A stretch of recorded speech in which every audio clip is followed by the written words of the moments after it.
اعوذ باللہ من الشیطان الرجیم، بسم اللہ الرحمن الرحیم۔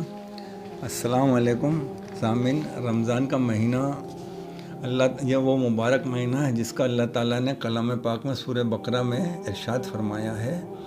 اللہ تعالیٰ نے فرمایا ہم نے تم پہ یہ فرض کیا ہے۔ تو یہ وہ بابرکت مہینہ ہے جس کا نام لے کے اللہ تعالیٰ نے قرآن شریف میں ذکر کیا ہے، اور دیگر مہینوں میں سے اللہ نے کسی کا ذکر نہیں کیا، صرف یہ ہے جس کا نام لے کے اللہ تعالیٰ نے ارشاد فرمایا ہے رمضان کا۔ اور اس میں روزے رکھنے کا طریقہ اللہ تعالیٰ نے بتایا، اور پھر سحر کا وقت بتایا کہ کب تک ہوگا مکمل تفصیل سے۔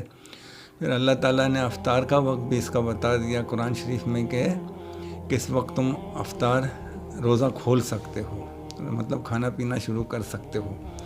پھر اللہ تعالیٰ نے اس میں سورہ بقرہ میں فرما دیا کہ فرض روزے کی حالت میں میاں بیوی کے آپس کے جو تعلقات ہیں وہ دن میں قائم نہیں ہو سکتے ہیں، کیونکہ فرض روزہ اللہ کی رضا کی خاطر رکھا، یہ گناہ کبیرہ ہوگا۔ رسول اللہ صلی اللہ علیہ وسلم کی حدیث مبارکہ ہے کہ نفلی روزہ جو ہوتا ہے کوئی شادی شدہ عورت اپنے شوہر کی مرضی کے بغیر نہیں رکھ سکتی ہے۔ اگر خاوند اجازت دے تو نفلی روزہ رکھی خاتون شادی شدہ، ورنہ نہ رکھے۔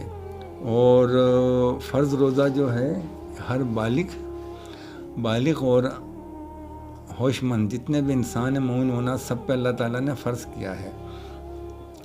اللہ تعالیٰ نے آگے فرمایا ہے، ارشاد فرمایا کہ رمضان کے روزے جو ہیں یہ مسافر جب سفر کی حالت میں ہوگا کوئی مومن تو وہ نہ رکھنا چاہے تو اسے اللہ تعالیٰ نے رعایت دی ہے کہ وہ رمضان کے جب سفر سے واپس آ جائے تو پھر اپنے روزے پورے کرے۔ اسی طرح اللہ تعالیٰ نے بیمار کے لیے کہا ہے، جو بیمار ہے اور روزے نہیں رکھ سکتا ہے تو وہ جب صحت یاب ہو جائے تو اس کے بعد رکھے۔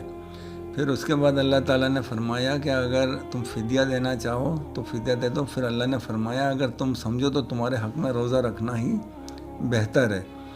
روزے کا فدیہ یہ ہوتا ہے کہ انسان کا اگر ایک روزہ چھوٹ گیا ارادتاً نہیں، ایسی کسی بھی مجبوری کی وجہ سے، تو پھر کسی بھی غریب شخص کو 2 ٹائم کا کھانا کھلایا جائے گا، تو یہ اس کا فدیہ ہو جائے گا۔ اور اللہ تعالیٰ نے کلام پاک میں پھر ارشاد فرمایا ہے کہ روزہ جو ہے یہ تقویٰ انسان کا بڑھاتا ہے، یعنی کہ انسان کے اندر بھوک پیاس کی جو شدت ہوتی ہے کہ ایک غریب آدمی کس طرح سے بھوکا رہ سکتا ہے، جس کو کم کھانے کو ملتا ہے کس طرح رہ سکتا ہے، تو یہ اس چیز کا بھی احساس دلاتا ہے۔ تو روزہ رکھنے سے ہمارے آج کی سائنس بتاتی ہے، میڈیکل سائنس، کے پیٹ کی بہت ساری بیماریاں دور ہوتی ہیں۔ 11 مہینے جب ہم روزہ کھاتے ہیں مختلف بیماریوں میں شکار ہوتے ہیں تو ڈاکٹر حضرات بتاتے ہیں جتنی بیماری بھی ہے تمام کا تعلق معدے سے ہے۔ معدہ خراب ہوتا ہے تو ہر قسم کی بیماری انسان کو لگتی ہے۔ اور کم کھانے کا یہ فائدہ ہوتا ہے کہ انسان سستی جو انسان سے ختم ہو جاتی ہے، انسان جسمانی طور پہ صحت مند رہتا ہے۔ رسول اللہ صلی اللہ علیہ وسلم کی حدیث مبارکہ ہے کہ جب رمضان آتا ہے تو اللہ تعالیٰ سرکش شیاطین کو قید کر دیتا ہے۔ پھر اس کے باوجود بھی ذہن میں خیال آتا ہے کہ پھر یہ گناہ کس طرح ہوتے ہیں جو معاشرے میں ہم سنتے ہیں، تو یہ ہمارا نفس جو ہوتا ہے وہ ہمیں ابھارتا ہے۔ حضرت علی رضی اللہ تعالیٰ عنہ کی روایت ہے کہ آپ جب جہاد سے واپس آتے کہیں سے تو اپنے ساتھیوں سے کہتے ہیں، بڑے دلگیر ہوتے ہیں، اور آپ فرماتے ہیں کہ جہاد فی سبیل اللہ بہت آسان ہے، جہاد اکبر بہت مشکل ہے۔ تو آپ کے جو ساتھی آپ سے پوچھتے ہیں کہ یا امیر المومنین جہاد اکبر کیا ہے، تو آپ مولا علی علیہ السلام فرماتے ہیں کہ جہاد اکبر اپنے نفس جو اس سے جہاد کرنا بہت مشکل ہے، اپنے خواہشات سے، اپنے دنیاوی معاملات جو ہیں غلبہ پا لیتے ہیں انسان کے اوپر، اس سے بچنا بہت بڑا جہاد ہے یہ۔ تو رسول اللہ صلی اللہ علیہ وسلم کی حدیث مبارکہ ہے کہ رمضان کا وہ بابرکت مہینہ ہے، اس میں مومن جب کوئی نیکی کرتا ہے تو اللہ تعالیٰ اس کو ایک نیکی کے بدلے 700 درجہ تک اس کے ثواب عطا کرتا ہے۔ یعنی کہ ایک آدمی کوئی نیکی کرے، صدقہ کرے یا نفل پڑھے یا قرآن پڑھے یا کوئی بھی نیکی کا عمل کرے، کسی کی مدد کرے، تو اللہ تعالیٰ اس کو 700 گنا تک بڑھا دیتا ہے اس کا ثواب۔ اللہ اتنا راضی ہوتا ہے اس مہینے میں۔ رسول اللہ صلی اللہ علیہ وسلم کی حدیث مبارکہ ہے کہ کوئی شخص روزہ رکھے اور کوئی نیک عمل نہ کرے، نہ زبان کا خیال کرے اپنے، نہ دیگر معاملات کا، تو یہ شخص سارا دن بھوکا پیاسا رہے تو اللہ تعالیٰ اس سے بے نیاز ہے، اللہ کو کوئی پرواہ نہیں ہے اس کی کہ اس نے روزہ رکھا ہے، کیونکہ روزہ جو ہوتا ہے صرف بھوکے رہنے کا نام نہیں ہے۔ روزہ جو ہے ہمارا دماغ، ہماری سوچ، ہماری آنکھیں، ہماری زبان، ہمارے الفاظ، ہمارا دماغ، ہمارا دل، ہاتھ پاؤں، تمام اعضاء کا روزہ ہوتا ہے، تب جا کے مکمل روزہ ہوتا ہے۔ تو روزے کی حالت میں انسان کو گناہوں سے بچنا چاہیے۔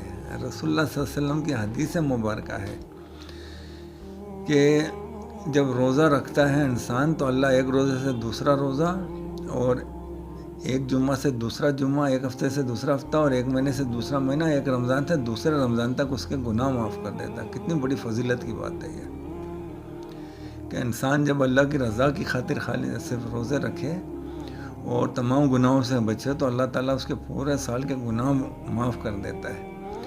پھر آپ صلی اللہ علیہ وسلم نے فرمایا کہ روزہ کا جب مہینہ آئے تو اس کا استقبال کرو اور روزہ خوش اسلوبی سے رکھو۔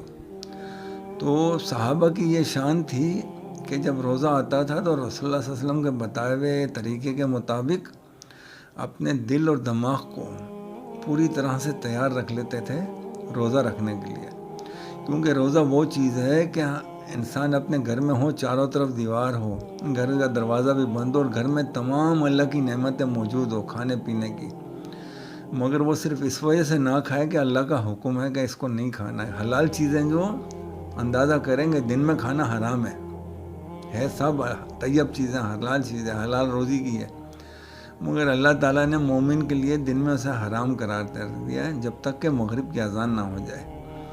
تو صحابہ کی یہ شان تھی کہ وہ روزہ اسی طرح رکھتے تھے جس طرح رسول اللہ صلی اللہ علیہ وسلم کا حکم تھا۔ اندازہ کر لیجئے اس ٹائم نہ ایئر کنڈیشن کمرے ہوتے تھے، نہ ایئر کنڈیشن سواریاں ہوتی تھیں، نہ یہ سولر تھا، نہ پنکھے تھے، نہ فریج تھے، نہ اور دیگر بنیادی سہولتیں تھے۔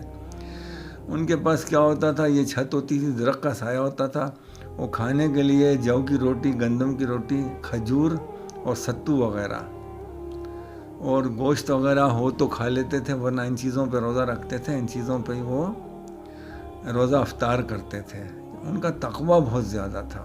آج ہمارے پاس ساری سہولتیں نہیں ہیں تو صرف کیا ہے کہ ایمان کی کمی ہے۔